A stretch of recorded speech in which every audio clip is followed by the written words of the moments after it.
మీరు ఏ గ్రామాన్ని తీసుకున్నా లేదా ఏ సిటీని తీసుకున్నా క్రైస్తవుల 100 ఇళ్లు ఉంటే 100కి 100 ఇళ్లలో బైబిల్ ఉంటుంది. కానీ హిందూ గ్రంథాలైన ఋగ్వేదం, యజుర్వేదం, సామవేదం, అథర్వవేదం, భగవద్గీత, రామాయణం, మహాభారతం, ఉపనిషత్తులు, మనుస్మృతి, భాగవత పురాణం, విష్ణు పురాణం, శివపురాణం, మార్కండేయ పురాణం, బ్రహ్మ పురాణం, పద్మ పురాణం, గరుడ పురాణం, నారద పురాణం, అగ్ని పురాణం, లింగ పురాణం, స్కంద పురాణం, ఇవి కనీసం 10 ఇళ్లలో కూడా ఉండవు. ఇవన్నీ పూర్తిగా చదివిన వాళ్ళు కూడా ఎవరు ఉండరు. అసలు ఇన్ని గ్రంథాలు ఉన్నాయని కూడా ఒక 100 మందిని తీసుకుంటే కనీసం అందులో 50 మందికి కూడా తెలియదు. అంతెందుకు రామాయణం, మహాభారతం, భగవద్గీత, శివపురాణం, బ్రహ్మపురాణం, విష్ణు పురాణం, ఈ మెయిన్ టాప్ గ్రంథాలు కూడా కనీసం 10 ఇళ్లలో కూడా ఉండవు. కానీ మా హిందూ గ్రంథాలు బైబిల్ కంటే గొప్పవి అంటారు. అసలు గ్రంథాలు చదవరు, అందులో ఏముందో తెలియదు, అవి వాళ్ళ మనసులో ఉండవు, ఇంట్లోనూ కూడా ఉండవు. కానీ కొంతమంది బైబిల్ మాత్రం పరిశుద్ధ గ్రంథం కాదంటారు, బూతు బుక్ అంటారు, యేసు దేవుడు కాదంటారు, ఇష్టం వచ్చినట్లు బూతులు తిడతారు,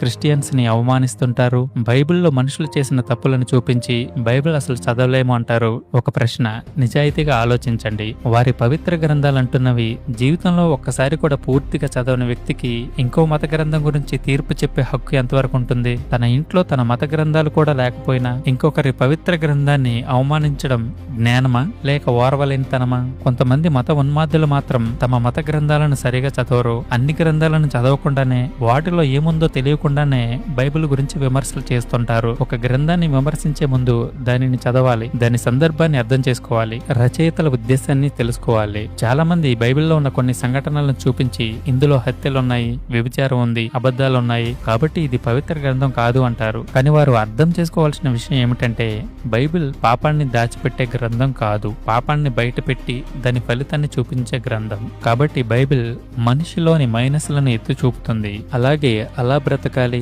ఇలా బ్రతకాలి అని స్ట్రిక్ట్ రూల్స్ పెడుతుంది. అందువల్లే దీనికి ఇంత వ్యతిరేకత ఉంది. అలా కాకుండా నీకు నచ్చినట్లే బ్రతుకు, నీకు నచ్చినట్లే సుఖాలు అనుభవించు, తప్పులు చేయి, మోసాలు అన్యాయాలు చేసి డబ్బు సంపాదించుకో, నువ్వు ఎన్ని తప్పులు చేసినా నీకు స్వర్గం మాత్రమే ఇస్తాను, ఇలా చెప్పి ఉంటే ఈ మతోన్మాదులకు బైబిల్ అద్భుతంగా కనిపించేదేమో. కానీ బైబిల్ చెప్పేదేమో నీ పొరుగువాడిని ప్రేమించు, క్షమించు, బీదలకు సహాయం చేయి, తల్లిదండ్రులను సన్మానించు, అవసరంలో ఉన్నవారిని ఆదుకో అని. కానీ వాళ్ళకి అది చేత కాదు. నాకు నా కులమే కావాలి, నా కులపోడే దేవాలయాలు రన్ చేయాలి, నా కులపోడే రాజకీయాల్లో ఉండాలి, నా కులపోడే వ్యాపారం చేయాలి, నా కులపోడే అన్ని రంగాల్లో అందరికంటే పైన ఉండాలి. ఇవి వీళ్ళకి తెలిసిన ధర్మవాక్యాలు. జీసస్ ను దేవుడిగా నమ్మకపోవచ్చు, అది ప్రతి ఒక్కరి వ్యక్తిగత నిర్ణయం. కానీ బైబిల్ చదవకుండా, అర్థం చేసుకోకుండా, పరిశీలించకుండా అవమానించడం మాత్రం ఏమాత్రం కరెక్ట్ కాదు. మీరేమంటారు? కామెంట్స్ లో చెప్పండి.